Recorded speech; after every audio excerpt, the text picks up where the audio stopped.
around 3 a.m. or so in the middle of the night, I did a post on Facebook on my personal page and on the Alton Facebook page, saying that he was missing and if anybody had seen him. The mother of Ryan Rogers speaking publicly for the first time during the trial of Semi Williams. He's accused of killing her 14-year-old son 4 years ago in a random attack in Palm Beach Gardens.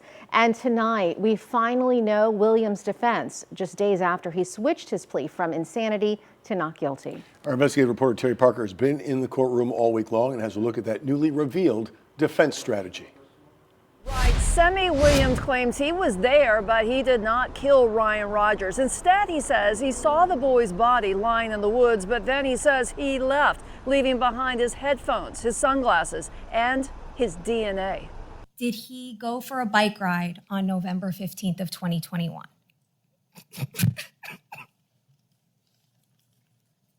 Yes.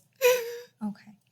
And that first witness, Ryan Rogers' mother, Cynthia Rogers, who broke down as she described her oldest child leaving home for a bike ride and never coming back. Her testimony was brief and there was no cross-examination. Before that, Williams listened as his attorney gave their opening statement to the jury. The lawyer saying Williams believed he was being tracked by an unnamed organization and he fled from Miami to Palm Beach Gardens to escape. Along the way, while walking in the woods off Central Boulevard, he says he came across the boy's body.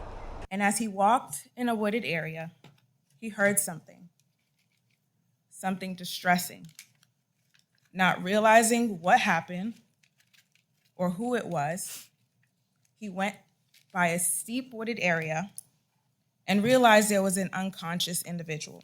But unable to assist that individual and still on this journey of escape from his tormentors, which included law enforcement, Mr. Williams left.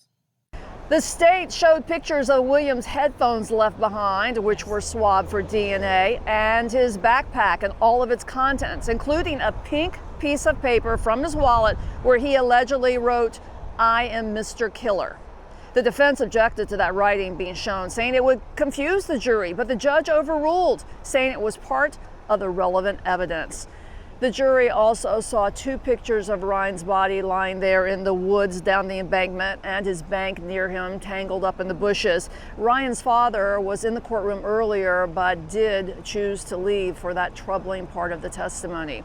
Testimony continues tomorrow starting at 10 a.m. Terry Parker, WPBF 25 News.